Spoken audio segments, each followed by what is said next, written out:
there is a particular kind of silence that follows a life lived loudly. It is not peace exactly. It is not surrender. It is the moment after the crowd has gone home, when the echoes of cheers fade and a man is left alone with the cost of surviving himself. For Hank Williams Jr., that silence did not arrive suddenly. It crept in over decades, slipping between canceled shows, longer pauses before interviews, and a gaze that seemed to look past the present moment. To the world, he was still the unbreakable outlaw, the survivor who refused to bow. But beneath the familiar beard and dark glasses lived a man who had already outlived several versions of himself. This is not a story about downfall or disgrace. It is a story about endurance, about the invisible weight of time, and about what remains when rebellion is no longer necessary. Because sometimes the bravest act is not standing taller, but allowing yourself to finally sit down. Hank Williams Jr. did not inherit his name, it inherited him. Long before he could speak, his identity was already defined, shaped by records spinning in living rooms and radio waves carrying his father's voice across America. Randall Hank Williams was born into a legacy that did not ask permission. His father was not just a musician, he was a symbol of heartbreak immortalized. When Hank Sr. died before his son could truly know him, the absence became myth, and that myth settled squarely on a child's shoulders. There would be no ordinary childhood, no anonymity, no space to decide who he might want to be. His name ensured that every step forward would also be a step into comparison. And while the world mourned a legend, a small boy began learning how grief could feel like an obligation rather than a choice. Most children learn who they are by trying and failing in private. Hank Jr. learned who he was under lights. From the time he could hold a microphone, adults guided his hands, corrected his phrasing, and praised him most when he sounded least like himself. Applause came not for growth, but for resemblance. He was trained to resurrect something that had never belonged to him. There was no malice in every instruction, but there was urgency. The industry needed continuity. Audiences needed comfort. And so a child became a vessel for nostalgia. In hotel rooms and backstage hallways, Hank Jr. absorbed expectations he could not yet articulate, let alone resist. He learned quickly that love, approval, and success were conditional things. Crowds can be cruel without knowing it. When Hank Jr. performed, people leaned forward not to hear him, but to listen for his father. Every note became a test. Every phrase invited comparison. And when he succeeded, the praise never fully belonged to him. It was always borrowed. Over time, that realization settled into his bones. He could stand before thousands and feel utterly alone. The louder the applause, the more isolated he became. There was no room to stumble, no permission to evolve. Even rebellion felt forbidden, because rebellion would mean disappointing people who believed they had already lost Hank Williams once. By adolescence, Hank Jr. had learned an uncomfortable truth. Escape does not always require distance. Sometimes it comes in bottles and pills, in brief moments where the noise quiets just enough to breathe. What began as relief slowly became routine. Substances did not make him reckless, they made him numb. And numbness felt safer than the constant pressure to perform a version of himself that never felt real. Behind the scenes, the emotional fracture widened. On stage, the act continued. The world saw continuity. Hank Jr. felt erosion. In his early 20s, the exhaustion became impossible to hide. The conflict between expectation and identity reached a breaking point that fame could no longer disguise. Depression took hold quietly, then all at once. It wasn't dramatic. It wasn't public.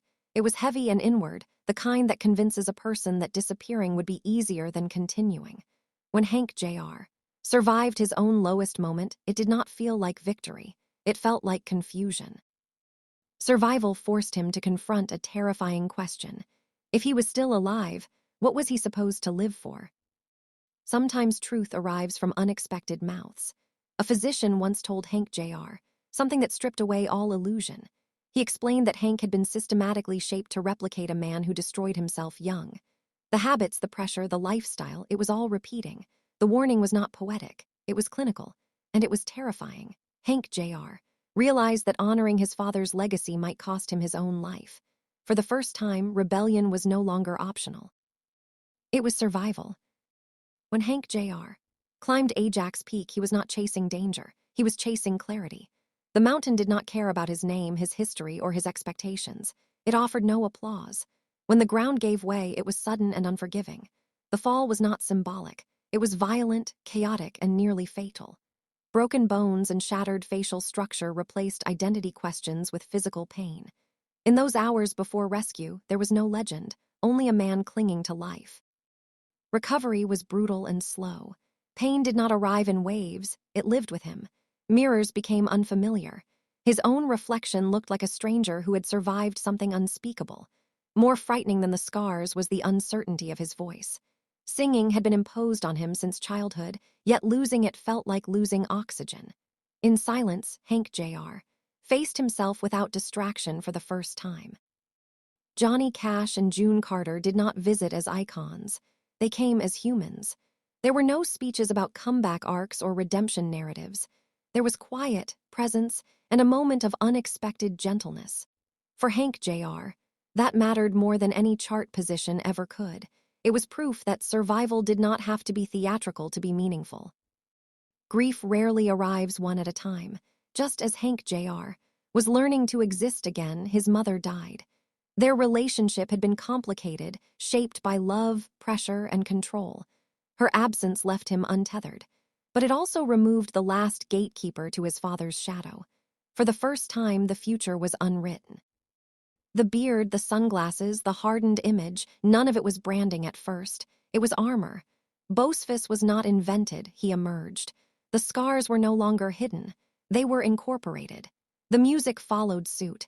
It stopped trying to please. It started telling the truth. Hank Jr.'s post-accident music did not ask for acceptance. It demanded recognition. Southern rock and outlaw influences collided with lived experience. His voice carried weight not from imitation, but from endurance. Audiences felt it immediately. This was not nostalgia. This was presence.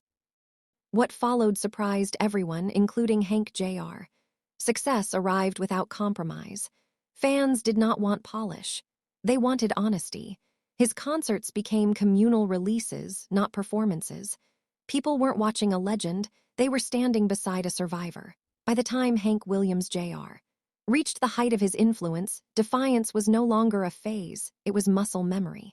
He had built a career on refusal to polish his edges, refusal to explain himself, refusal to play the part of a grateful heir who smiled quietly and accepted whatever was handed to him. That posture brought him power, but power comes with a cost when it is carried alone. While other artists learned to speak in careful sentences and calculated pauses, Hank Jr. spoke the way he lived, direct, unfiltered, and often reckless. To his fans, it felt like honesty in an industry built on compromise. To his critics, it looked like provocation without restraint. What few people acknowledged was how deeply tied that defiance was to survival. Backing down had once meant disappearing entirely. So he didn't, even when the ground beneath him started to narrow. The fallout that ended his long-standing association with ESPN did more than remove a platform. It marked a turning point. For over 2 decades, his voice had opened Monday nights, woven into the ritual of American sports culture. It was familiar, grounding, almost taken for granted. When it disappeared overnight, the silence was jarring. Not because Hank Jr. depended on the exposure, but because it symbolized how quickly decades of presence could be erased by a single moment. He did not apologize. He did not retreat, but something shifted. The megaphone was gone, and with it, a piece of cultural relevance that had once seemed permanent. From then on, appearances became fewer. Invitations became selective. The outlaw was still there, but the world had quietly decided it no longer needed to hear from him as loudly. Time does not confront legends the way it confronts ordinary people. It does not announce itself. It accumulates. Old injuries resurface not as dramatic setbacks, but as constant reminders. The fall from Ajax Peak never truly left Hank Jr.'s body. Neither did the years of living hard, touring relentlessly, and carrying emotional weight without release. As the decades passed, the energy that once fueled marathon performances began to demand rest. This was not weakness. It was accounting. Each show required more preparation. Each appearance carried a cost. Hank Jr. began choosing carefully, not because he had less to say, but because he had learned the value of saying nothing when silence felt safer. Nothing in Hank Williams Jr.'s life prepared him for losing his daughter. Fame offers no protection against that kind of grief. When Catherine Katie Williams Dunning died suddenly, the loss did something no controversy, accident, or criticism ever had. It reached past the armor. Parents are not meant to outlive their children, and when they do, the world becomes unfamiliar. Those close to Hank Jr. noticed a shift that never fully reversed. The fire was still there, but it burned lower. Performances continued, but something essential had been taken with no possibility of return. This grief was not something he could sing his way through. It demanded silence. Hank Jr. did not turn his daughter's death into narrative. There were no long interviews, no public processing. He chose privacy in a life that had rarely allowed it. That choice confused some fans who expected explanation or expression through music. But grief does not perform on command. It rearranges a person quietly, permanently. The man who once thrived on confrontation began guarding his remaining energy. Joy became rarer. Reflection became heavier. The sunglasses hid more than scars now. They hid a father who had learned that survival sometimes means stepping away from the very thing that once kept you alive. As Hank Jr. watched his own children navigate public scrutiny and personal struggle, a painful recognition emerged. The burden he had spent his life fighting had not disappeared, it had shifted. Legacy does not end with defiance. It lingers, reshaping itself in new generations. Seeing his son wrestle with independence and control forced Hank Jr. to confront a truth he had long avoided. Escaping a shadow does not guarantee that it won't stretch forward. For a man whose entire life was defined by inheritance, this realization carried quiet heartbreak. He had survived the weight, but he could not erase it. In recent years, absence has become Hank Williams Jr.'s loudest statement. Not because he has nothing left to offer, but because he finally has the freedom to choose when and how he appears. There is power in that restraint. He no longer needs to prove defiance or relevance. He has lived both. What remains is control over his time, his energy, and his peace. For someone who spent decades being pulled forward by expectation, that choice is radical. Strip away the beard, the sunglasses, the controversies, and the mythology, and what remains is not a symbol, but a man who endured. A man who survived expectations that should have crushed him, injuries that should have killed him, and losses that reshaped him beyond recognition. His life is not a clean arc of triumph. It is uneven, scarred, and unresolved. And that may be its most honest truth. Strength once meant standing alone, refusing help, refusing softness, refusing surrender. Today, strength looks different. It looks like rest. It looks like silence. It looks like choosing family over platforms and peace over performance. Hank Williams Jr. no longer needs to prove he can survive. He already has. The question now is not whether he can endure, but whether he can finally live without fighting. This moment is not an ending. It does not carry the finality people expect from legends nearing the edges of public life. It is a pause, a deliberate step back from noise that once defined him. Some stories do not conclude with applause. They settle quietly, allowing space for reflection instead of resolve. Hank Williams Jr. was never meant to replace his father. He was never meant to carry a myth intact. His true legacy is something far less polished and far more human. He survived. And in a life shaped by expectation, loss, and relentless pressure, survival is not a footnote, it is the story.